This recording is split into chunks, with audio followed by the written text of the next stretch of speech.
هادي له وأشهد أن لا إله إلا الله وأشهد أن محمدا عبده ورسوله أرسله بالحق بشيرا ونذيرا وداعيا إلى الله بإذنه وسراجا منيرا اللهم صل على محمد وعلى آل محمد كما صليت على إبراهيم وعلى آل إبراهيم إنك حميد مجيد اللهم بارك على محمد وعلى آل محمد كما باركت على إبراهيم وعلى آل إبراهيم إنك حميد مجيد أما بعد فإن أصدق الحديث كتاب الله وأحسن الهدي هدي محمد صلى الله عليه وسلم وشر الأمور محدثاتها وكل محدثة بدعة وكل بدعة ضلالة وكل ضلالة في النار فأعوذ بالله السميع العليم من الشيطان الرجيم يا أيها الذين آمنوا كتب عليكم الصيام كما كتب على الذين من قبلكم لعلكم تتقون عن أبي هريرة رضي الله تعالى عنه قال قال رسول الله صلى الله عليه وسلم من صام رمضان إيمانا واحتسابا غفر له ما تقدم من ذنبه ومن قام رمضان إيمانا واحتسابا غفر له ما تقدم من ذنبه ومن قام ليلة القدر إيمانا واحتسابا غفر له ما تقدم من ذنبه متفق علیہ۔ میرے بھائیو دوستو، ایک سال کے بعد پھر اللہ تبارک و تعالی ہماری زندگی میں یہ رمضان المبارک کا مقدس رحمتوں، برکتوں اور نیکیوں اور بخششوں کا مہینہ لے آیا۔ یہ ہم پر اللہ تبارک و تعالیٰ کا خاص انعام، احسان اور فضل و کرم ہے کہ اس نے ہماری زندگی میں پھر ہمیں یہ موقع نصیب کیا ہے کہ ہم اس مہینے کی فضائل و برکات کو سمیٹیں اور اللہ تبارک و تعالیٰ کا قرب حاصل کریں اور اسے راضی کر لیں۔ کتنے ہی ایسے لوگ ہیں کہ جو پچھلے رمضان میں ہمارے ساتھ تھے لیکن اب وہ اس دنیا میں موجود نہیں، اور کتنے ایسے لوگ ہیں کہ جو گزشتہ رمضان میں بھی اللہ تبارک و تعالیٰ کو راضی نہیں کر پائے، اور بلکہ اب تک وہ اللہ تبارک و تعالیٰ کو ناراض بھی کرتے چلے آ رہے ہیں، لیکن اللہ تبارک و تعالیٰ نے ان کو پھر ایک موقع میسر کیا ہے کہ اب بھی وہ اللہ تبارک و تعالیٰ کی طرف رجوع کریں اور اپنے گناہوں کی معافی مانگیں، اللہ تبارک و تعالیٰ سے جہنم کا نجات کا پروانہ حاصل کر لیں اور جنت کے حصول کا پروانہ حاصل کر لیں۔ میرے بھائیو، یہ رمضان المبارک کا وہ مہینہ ہے کہ جو ہی یہ مہینہ شروع ہوتا تو نبی اکرم صلی اللہ علیہ وآلہ وسلم بذات خود قبر بستہ ہو جاتے اور اس کی راتوں کا قیام کرتے، دن کا روزہ رکھتے اور اپنے اہل خانہ کو اس کی راتوں کے قیام کرنے کی تلقین فرماتے اور اس کی ترغیب دلاتے۔ جو حدیث آپ کے سامنے پڑھی گئی ہے، اس حدیث میں نبی اکرم صلی اللہ علیہ وآلہ وسلم نے رمضان المبارک روزے اور اس کی راتوں کا قیام اور قدر کی رات کا قیام ان تینوں کے اجر و ثواب کو برابر بیان کیا۔ آپ نے فرمایا کہ من صام رمضان ایمانا و احتسابا غفر له ما تقدم من ذنبه، کہ جس شخص نے ایمان اور ثواب حاصل کرنے کی نیت سے ایمان اور احتساب کے ساتھ رمضان المبارک کے مہینے کے روزے رکھے، اس کے سابقہ سارے گناہ بخش دیے جائیں گے۔ ومن قام رمضان ایمانا و احتسابا غفر له ما تقدم من ذنبه، اور جس شخص نے رمضان کی راتوں کا قیام ایمان اور احتساب کے ساتھ کیا، اس کے بھی سابقہ سارے گناہ بخش دیے جائیں گے، معاف کر دیے جائیں گے۔ ومن قام لیلۃ القدر ایمانا و احتسابا غفر له ما تقدم من ذنبه، اور جس شخص نے قدر کی رات کا قیام ایمان اور احتساب کے ساتھ کیا، اس کے بھی سابقہ سارے گناہ بخش دیے جائیں گے، معاف کر دیے جائیں گے۔ اس حدیث کو امام بخاری اور مسلم نے روایت کیا ہے۔ تو آپ اندازہ کیجئے کہ اللہ تبارک و تعالیٰ کی رحمت اور بخشش کس قدر عام ہے، لیکن ہم نے دیکھنا یہ ہے کہ کیا ہم اللہ تبارک و تعالیٰ کی اس بخشش اور رحمت کو حاصل کر رہے ہیں، اور جو رمضان کی آمد ہے اس کے مقصد کو پورا کر رہے ہیں یا نہیں۔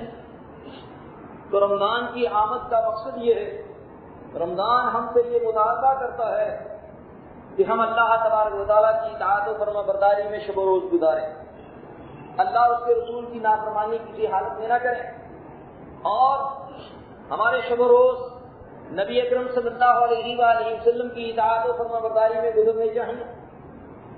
کہ ہم جس طریقے سے پہلے 11 مہینے گزارتے ہیں، کیا رمضان میں بھی اسی طریقے سے یہ وقت گزارتے ہیں، یا رمضان المبارک کا مہینہ جب شروع ہوتا ہے تو ہم دیکھتے ہیں کہ لوگ کثرت کے ساتھ مسجد کی طرف آ رہے ہوتے ہیں، نمازوں کے اوقات مسجدوں میں رونق ہو جاتی ہے، مسجدیں بھر جاتی ہیں، اور قیام اللیل کے لیے قیام رمضان کے لیے بھی لوگ ذوق اور شوق کے ساتھ مسجد میں آتے ہیں۔ کیا یہ صرف اہتمام رمضان المبارک کے مہینہ میں ہی کرنا چاہیے، یا کہ رمضان المبارک کے علاوہ باقی 11 مہینوں میں بھی اسی طرح سے نماز باجماعت کا اہتمام کرنا چاہیے، یا صرف رمضان المبارک کے مہینہ میں ہی اللہ تبارک و تعالیٰ کو راضی کرنا چاہیے، اس کے اوامر و نواہی کی پابندی کرنی چاہیے، یا رمضان المبارک کے بعد بھی 11 مہینے تک اسی طرح سے جیسے رمضان میں ہم اللہ تبارک و تعالیٰ کے اوامر و نواہی کی پابندی کرتے ہیں اسی طرح سے اس کی پابندی کرتے رہیں۔ تو میرے بھائیوں، رمضان المبارک تو ہم سے یہ مطالبہ کرتا ہے کہ ہم قرآن مجید کا مطالعہ کریں، جہاں اللہ تبارک و تعالیٰ نے کسی کام کے کرنے کا حکم دیا ہے اس کام کو بجا لائیں، اور جس کام سے اللہ تبارک و تعالیٰ نے روک دیا ہے اس سے بعد آ جائیں، رک جائیں۔ اور روزے کا مقصد ہی یہ ہے، روزے کا مفہوم ہی یہ ہے، اس کا معنی ہی یہ ہے، روزے کا تقاضا ہی یہ ہے کہ انسان اللہ تبارک و تعالیٰ کی رضا کے لیے اس کے احکامات کو مانتے ہوئے اور اس کو دل و جان سے تسلیم کرتے ہوئے اس کے احکامات کے مطابق زندگی گزارے۔ شب و روز اس کے ایسے گزرنے چاہیے کہ جیسے اللہ تبارک و تعالیٰ چاہتا ہے۔ تو رمضان کی آمد کا مقصد یہ ہے کہ ہم اللہ تبارک و تعالیٰ کے فرائض کی پابندی کریں، ہم نمازوں کی ایسے پابندی کریں جیسے اللہ تبارک و تعالیٰ ہم سے پابندی چاہتا ہے کہ ورکعوا مع الراکعین، کہ رکوع کرنے والوں کے ساتھ رکوع کریں، باجماعت نماز ادا کریں۔ اور نماز باجماعت ادا کریں تو کس طرح سے کریں کہ ہم نماز ادا کر رہے ہوں تو ہماری حالت یہ ہونی چاہیے کہ ہم اللہ تبارک و تعالیٰ کو دیکھ رہے ہیں۔ اگر یہ کیفیت نہ ہو تو کم از کم یہ کیفیت ہونی چاہیے کہ اللہ تبارک و تعالیٰ ہمیں دیکھ رہا ہے۔ میرے بھائیوں، کتنے ایسے لوگ ہیں کہ جو سال ہر سال سے نمازیں بھی پڑھتے چلے آ رہے ہیں، لیکن آج تک ان لوگوں کو کبھی نماز کی روح اور لذت حاصل نہیں ہوئی۔ اس کا سبب کیا ہے؟ اس کی وجہ کیا ہے؟ معلوم یہ ہوتا ہے کہ ہم یہ نماز عادت کے طور پہ ادا کر رہے ہیں، اللہ تبارک و تعالیٰ کا فرض سمجھ کر، اسلام کا رکن جان کر کے، اور اللہ تبارک و تعالیٰ کے ساتھ مناجات کرتے ہوئے، اللہ کی طرف توجہ کرتے ہوئے یہ نماز ادا نہیں کرتے، بلکہ ہم تو اپنے خیالات میں گم رہتے ہیں اور نہ جانے کہاں کہاں نماز کے اندر گھومتے رہتے ہیں اور کیا کیا پروگرام ترتیب دیتے رہتے ہیں۔ یہی وجہ ہے کہ نماز میں جو لطف و سرور حاصل ہونا چاہیے وہ لطف و سرور حاصل نہیں ہوتا۔ جو نماز ہم سال ہر سال سے ادا کر رہے ہیں، جس نماز کی خصوصیت قرآن یہ بیان کرتا ہے کہ ان الصلاۃ تنہی عن الفحشاء والمنکر، وَلَذِكْرُ اللَّهِ أَكْبَرُ، کہ نماز کو بے حیائی اور برے کاموں سے روکتی ہے، اور اللہ کا ذکر یقیناً بہت بڑی چیز ہے۔ تو معلوم ہوا کہ نماز پڑھنے سے انسان برائیوں سے رک جاتا ہے، باز آ جاتا ہے۔ جب نبی اکرم صلی اللہ علیہ وآلہ وسلم کے سامنے ایک شخص کا واقعہ بیان کیا گیا، مسند احمد کی روایت ہے کہ وہ شخص رات کو تہجد بھی پڑھتا ہے، چوری بھی کرتا ہے، تو نبی اکرم صلی اللہ علیہ وآلہ وسلم نے فرمایا کہ اس کی نماز یقیناً اسے چوری سے روک دے گی، باز کر دے گی۔ معلوم یہ ہوا کہ اگر وہ یقیناً صحیح نماز پڑھے گا، جو نماز پڑھنی چاہیے، جیسی نماز اللہ تبارک و تعالیٰ ہم سے پڑھوانی چاہتا ہے، جیسی نماز رسول اللہ صلی اللہ علیہ وسلم نے پڑھ کے دکھائی اور سکھلائی اور بتائی، اور جس نماز کی رسول اللہ صلی اللہ علیہ وآلہ وسلم ترغیب اور تلقین کرتے رہے، اور جس کے لیے نبی صلی اللہ علیہ وآلہ وسلم کے صحابہ ہمیشہ جب بھی 5 10 جمع ہو جاتے تو ایک دوسرے کو آپ صلی اللہ علیہ وآلہ وسلم کی نماز پڑھ کر کے دکھاتے، وہ نماز جب ہم پڑھیں گے تو یقینی بات ہے کہ ہمیں نماز پڑھنے کا لطف اور سرور حاصل ہوگا۔ ورنہ نماز تو یہ صحابی بھی پڑھ رہا ہے جس کو خلاد بن رافع کہا جاتا ہے، اور یہ صحابی رسول ہے، کوئی عامی آدمی نہیں ہے۔ نبی اکرم صلی اللہ علیہ وآلہ وسلم کی صحبت سے میسر حاصل ہے، اس کے باوجود یہ نماز پڑھ کے آتا ہے، آپ فرماتے ہیں کہ ارجع فصلی فإنک لم تصلی، جا کے نماز پڑھ، تو نے نماز نہیں پڑھی۔ آپ ایمانداری سے بتائیں کہ ہو صحابی رسول، ہو مومن اور مسلمان، نبی صلی اللہ علیہ وآلہ وسلم کا شاگرد، براہ راست آپ علیہ الصلوۃ والسلام سے فیض حاصل کرنے والا، براہ راست آپ سے تعلیم لینے والا، وہ کیا پڑھ کے آ رہا؟ وہ نماز پڑھ کے آ رہا تھا یا کچھ اور پڑھ کے آ رہا؟ یہ میرے اور آپ کے لیے لمحہ فکریہ نہیں ہے، سوچنے والی بات نہیں ہے۔ ہمیں اپنی نمازوں کا جائزہ نہیں لینا چاہیے، ہمیں اپنے بارے میں غور و فکر نہیں کرنا چاہیے کہ اللہ کے رسول صلی اللہ علیہ وآلہ وسلم سے فرماتے ہیں ارجع فصلی فإنک لم تصلی، جا کے نماز پڑھ، تو نے نماز نہیں پڑھی۔ وہ جا کے دوبارہ نماز پڑھتا ہے، پھر نماز پڑھ کے آگے کہتا ہے السلام علیک یا رسول اللہ، اللہ کے رسول صلی اللہ علیہ وسلم آپ پہ سلام کی ہو۔ آپ فرماتے ہیں ارجع فصلی فإنک لم تصلی، جا کے نماز پڑھ، تو نے نماز نہیں پڑھی۔ وہ دوبارہ جا کے نماز پڑھتا ہے، پھر نماز پڑھ کے آگے تیسری مرتبہ آپ کو سلام کہتا ہے، آپ تیسری مرتبہ فرماتے ہیں کہ ارجع فصلی فإنک لم تصلی، جا کے نماز پڑھ، تو نے نماز پڑھی۔ 3 مرتبہ اس نے کیا پڑھا؟ جہاں تو کسی کی نماز میں غلطی نکال تو نماز ہی چھوڑ دیتا ہے، کسی کو بتا دیا جائے کہ یہ سنت کے مطابق نہیں ہے تو وہ اتنا غصہ کرتا ہے، وہ کہتا ہے جناب آپ کو ہی ساری سنتیں معلوم ہو گئی ہیں، اگر کسی کو یہ کہہ دیا جائے کہ دوبارہ نماز پڑھ لے تو ہو سکتا ہے کہ وہ کلام سلام چھوڑ دے۔ اس لیے کہ ہم جو کچھ بھی ناراضگی اور محبت کے معاملات ہیں وہ اپنی ذات پسند اور ناپسند پہ طے کرتے ہیں، اس کے انجام پاتے ہیں، اللہ کے لیے وہ معاملہ ہی نہیں۔ آپ صلی اللہ علیہ وآلہ وسلم نے 3 مرتبہ اسے نماز پڑھنے کا حکم دیا، اس نے نماز پڑھ کے دکھائی۔ اللہ کے رسول بار بار یہی فرماتے ہیں ارجع فصلی فإنک لم تصلی، جا کے نماز پڑھ، تو نے نماز نہیں پڑھی۔ آخرکار یہ صحابی خلاد بن رافع رضی اللہ تعالیٰ عنہ کہتے ہیں اللہ کے رسول صلی اللہ علیہ وآلہ وسلم مجھے جیسی نماز آتی تھی میں نے پڑھ لی، اب آپ مجھے نماز سکھا دی۔ یہاں ایک بات یہ بھی ثابت ہوتی ہے کہ استاد وہ بعض اوقات جان بوجھ کر کے کوئی مسئلہ نہیں بتاتا، کوئی بات نہیں بتاتا جب تک کہ شاگرد کے دل میں اس کی عظمت اجاگر نہ ہو جائے۔ آقا علیہ الصلوۃ والسلام چاہتے تو اس کو بجائے یہ بات کہنے کے کہ ارجع فصلی فإنک لم تصلی، جا کے نماز پڑھ، تو نے نماز نہیں پڑھی، آپ فرماتے کہ بیٹھ، تو نماز ہی غلط پڑھتا ہے، میں تجھے بتاتا ہوں نماز کیسے پڑھنی۔ اسے نماز پڑھنے کا طریقہ بتا دیتے، آپ نماز پڑھ کے دکھاتے نہیں۔ 3 مرتبہ کہا، جب تک اسے اپنی غلطی کا احساس نہیں ہوا، اس نے اپنے قصور کا اعتراف نہیں کیا، اس نے یہ تسلیم نہیں کیا کہ پھر آپ مجھے یہ سکھا دیں، اس وقت تک آپ صلی اللہ علیہ وآلہ وسلم نے نماز پڑھ کے نہیں دکھائی جس کی اصلاح ہے۔ آج ذرا اس بات پہ غور کیجیے اور توجہ کیجیے کہ کتنے معاشرے میں ایسے لوگ ہیں کہ جو اپنی غلطی کا اعتراف ہی نہیں کرتے، علم نہیں ہوتا، اس کے باوجود وہ بضد ہوتے ہیں اور شرماتے ہیں، تکبر کرتے ہیں کہ کہیں کسی کو یہ معلوم نہ ہو جائے کہ اسے یہ مسئلہ معلوم نہیں، یہ مسئلہ نہیں تھا۔ اپنی غلطی ماننے کے لیے تیار نہیں ہوتا۔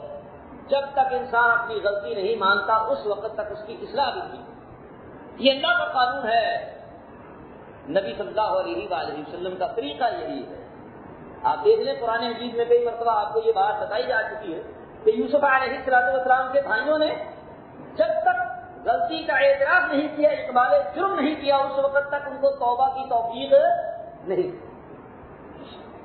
یہاں خلاف بن رافع نے جب تک اس بات کا اعتراف نہیں کیا کہ پھر اللہ کے رسول آپ سکھا دیں، آپ مجھے بتا دیں، آپ سے اپیل نہیں کی، درخواست نہیں کی نماز سیکھنے کی، اس وقت تک رسول اللہ نے نہیں سکھائی. پھر آپ علیہ السلام نے نماز پڑھ کے سکھائی بتایا کہ تمہاری نماز میں یہ غلطیاں ہیں، تو تعدیل ارکان نہیں کرتا. اور حذیفہ رضی اللہ تعالی آپ جانتے ہیں کہ صاحب سر النبی لقب ہے، رازان رسول صلی اللہ علیہ وسلم. صحیح بخاری میں روایت ہے کہ انہوں نے ایک شخص کو نماز پڑھتے ہوئے دیکھا. جب وہ نماز سے فارغ ہوا تو اس سے پوچھا، بھائی آپ کو نماز پڑھتے ہوئے کتنا عرصہ بیت چکا ہے؟ اس نے کہا کہ مجھے 40 سال ہو گئے. کوئی 40 گھنٹوں کا چلہ لگاتا ہے، کوئی 40 دنوں کا لگاتا ہے، کوئی 40 مہینوں کا لگاتا ہے. یہ خانہ ساز چلہ سازی اور یہ سارے معاملات، اس نے تو 40 سال فرض نماز پڑھی ہے. 40 سال سے مسلسل نماز کی پابندی کرتا چلا آ رہا ہے، نماز پڑھ رہا ہے. کتنے ایسے لوگ ہیں آپ میں سے اور مجھ میں سے جو 40 سالہ نمازی ہوں؟ زندگی کا ایک طویل ترین حصہ. کہا 40 سال ہو گئے نماز پڑھتے ہوئے. حذیفہ رضی اللہ تعالی عنہ کہتے ہیں کہ اللہ کی قسم، اگر تو یہی نماز پڑھتے ہوئے مر جائے تو محمد صلی اللہ علیہ وسلم کے دین پہ نہیں مرے گا. تو میرے بھائی اور دوست ذرا غور کہ ہماری نمازوں کی کیا حالت ہے. اب ایسی نمازیں سال سے پڑھنے سے انسان بے حیائی سے رکے گا، برائی سے باز آئے گا، بےہودہ کو نہیں چھوڑے گا، جامع کو نہیں چھوڑے گا، فضولیات سے رکے گا، کسی برائی سے باز نہیں آئے گا. اللہ اور اس کے رسول کی نافرمانی سے نہیں، منکرات کو نہیں چھوڑے گا. ہاں، جب وہ نماز ادا کرے گا جو نماز رسول اللہ صلی اللہ علیہ وسلم نے سکھائی ہے، جس نماز میں خشوع ہوگا، خضوع ہوگا، اور جو اللہ تبارک و تعالی کی طرف توجہ کر ادا کی جائے، تو پھر کیا ہوگا؟ پھر اللہ تبارک و تعالی توفیق عطا فرمائے گا کہ انسان برائیوں سے، منکرات سے باز آ جائے. اور ان نمازیوں کے متعلق، ان ایمان والوں کے متعلق اللہ تبارک و تعالیٰ نے فرمایا قد افلح المؤمنون الذین هم فی صلاتهم خاشعون، کہ مومن کامیاب ہو گئے، فلاح پا گئے، کامران ہو گئے کہ جو اپنی نمازوں میں خشوع کرتے ہیں. خشوع کیا؟ کہ جب انسان کے دل میں کسی کی عظمت اور خوف ہوتا ہے تو اس کے آثار انسان کے اعضاء سے، جسم سے ظاہر ہوتے ہیں. اللہ کے سامنے کھڑے ہوتے ہیں تو کیا یہ حالت ہوتی ہے؟ جب تک یہ حالت پیدا نہیں کریں گے، خشوع اور خضوع والی نمازیں ادا نہیں کریں گے تو نماز کے اثرات بھی ظاہر نہیں ہوں. تو بھائیو، آئیے اس مہینہ میں ہم اپنی نمازوں کی اصلاح کریں، نمازوں کو درست کر لیں، اپنی نمازیں صحیح کر لیں، اللہ تبارک و تعالیٰ کی طرف متوجہ ہو جائیں. اور رمضان تو ہم سے تقاضا کرتا ہے کہ ہم اللہ تبارک و تعالیٰ کے راستے بے دریغ مال خرچ کریں. عبداللہ بن عباس رضی اللہ تعالی عنہ فرماتے ہیں کہ جو ہی رمضان کی ابتدا ہوتی، جبرائیل امین علیہ السلام کی آمد ہو جاتی. نبی صلی اللہ علیہ وآلہ وسلم کے ساتھ وہ قرآن کا دور کرتے. اس کے بعد نبی صلی اللہ علیہ وآلہ وسلم اس قدر اللہ کے راستے میں صدقہ و خیرات کرتے، مال خرچ کرتے. فرماتے ہیں کہ آپ علیہ السلام تیز چلنے والی ہوا سے بھی زیادہ سخی ہوتے. تیز چلنے والی ہوا آپ کو معلوم ہے کہ ہر کونے اور خدرے میں پہنچتی ہے. تو نبی علیہ السلام اس کثرت کے ساتھ صدقہ و خیرات کرتے. رمضان کے مہینے یہاں لوگوں کی حالت کیا ہے کہ رمضان کے مہینے میں زکات نہیں دیتے. کیوں بھائی؟ جو فرض ہے وہ بھی ادا نہیں کرتے الا ماشاء اللہ۔ گورنمنٹ نے ایک نظام بنا دیا کہ جی آپ کی زکات میں سے آپ کی زکات کاٹی جائے گی، آپ کے اکاؤنٹ میں سے ہم زکات وصول کریں۔ کون سے اکاؤنٹ میں سے؟ جو سود ہی کھاتا ہے، سیونگ اکاؤنٹ میں جس پر سود لگتا ہے۔ اگر زکات کی وصول کرتے ہو تو کرنٹ میں سے کیوں نہیں کرتے؟ اس میں سے کٹوتی کیوں نہیں ہوتی؟ وہ سود کی شرح کم کرنے اور پھر وہ سود کے پیسے کن لوگوں کے ہاتھ میں آتے ہیں؟ کون لوگ اس کے ممبر ہوتے ہیں؟ کون لوگ اسے تقسیم کرتے ہیں؟ ان سے آپ بخوبی بات کریں۔ لہٰذا یہ زکات یہ اسلام کا تیسرا اہم رکن ہے کہ جس کی خاطر صحابہ کرام رضوان اللہ علیہم اجمعین نے مانین زکات کے ساتھ باقاعدہ جنگ۔ یہ زکات ادا کرنے سے انسان کا مال پاک اور صاف ہو جاتا ہے۔ نبی صلی اللہ علیہ وآلہ وسلم کے پاس کبھی اتنا مال جمع ہی نہیں ہوا کہ آپ صلی اللہ علیہ وآلہ وسلم پہ زکات فرض، کبھی مال نصاب کو پہنچا ہی نہیں۔ سال بھر آپ کے پاس کبھی اتنا مال جمع ہی نہیں ہوا۔ آپ صلی اللہ علیہ وآلہ وسلم کے پاس کیوں ہی مال و دولت آتا؟ آپ صلی اللہ علیہ وآلہ وسلم اس وقت تک بے چین رہتے جب تک کہ اسے اللہ کے راستے میں خرچ نہ کر دے۔ ایک دن آپ صلی اللہ علیہ وآلہ وسلم نے فرض نماز پڑھائی اور سلام پھیرتے ہی جلدی سے آپ علیہ السلام اٹھے اور گھر تشریف لے گئے۔ کچھ دیر کے بعد آپ واپس لوٹے۔ صحابہ حیران ہوئے، پریشان ہوئے کہ نہ جانے کیا معاملہ ہوا۔ آپ صلی اللہ علیہ وآلہ وسلم تشریف لائے، پوچھا کہ اللہ کے رسول صلی اللہ علیہ وسلم کیا بات؟ آپ نے آج خلاف معمول اس قدر جلدی کی؟ آپ نے فرمایا کہ مجھے نماز میں خیال آیا کہ ہمارے گھر میں کھجور کی گٹھلی کے برابر سونا ہے، تو میں نے کہا کہ کہیں یہ باقی نہ رہ جائے، اسے فوری اللہ کی راہ میں صدقہ کر دیا، صدقہ کر دیا۔ کبھی آپ صلی اللہ علیہ وآلہ وسلم کے پاس 3 دن سے زائد کا راشن نہیں رہا، مال و دولت نہیں رہا۔ ایک دن آپ کے گھر میں کھانے پکانے کے لیے ہوتا ہے تو دوسرے دن نہیں ہوتا، اور آپ کے پاس جو ہی کچھ آتا ہے فوری اللہ کے راستے میں خرچ کرتے چلے جاتے ہیں۔ سنت اتنی کی روایت ہے کہ آپ نے بکری ذبح کی اور اماں عائشہ سے کہا کہ اسے تقسیم کر دیں۔ جب واپس گھر تشریف لائے تو پوچھا کہ کیا بچا، ہمارے لیے کیا باقی ہے؟ اماں عائشہ رضی اللہ تعالیٰ عنہا نے فرمایا کہ اللہ کے رسول صلی اللہ علیہ وسلم یہ 10 بکری بچی ہے، یہ باقی ہے۔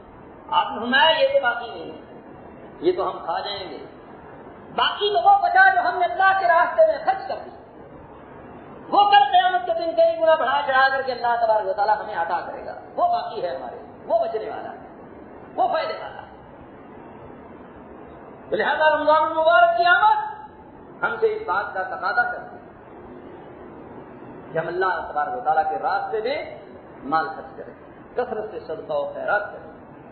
اور نبی صلی اللہ علیہ وآلہ وسلم نے تو یہاں تک فرمایا اتقوا النار ولو بشق تمرہ، کہ جہنم کی آگ سے بچو، کھجور کی ایک پھنس، آدھی کھجور کے ذریعے سے، آدھی کھجور کے ذریعے سے کیسے بچ سکتا ہے؟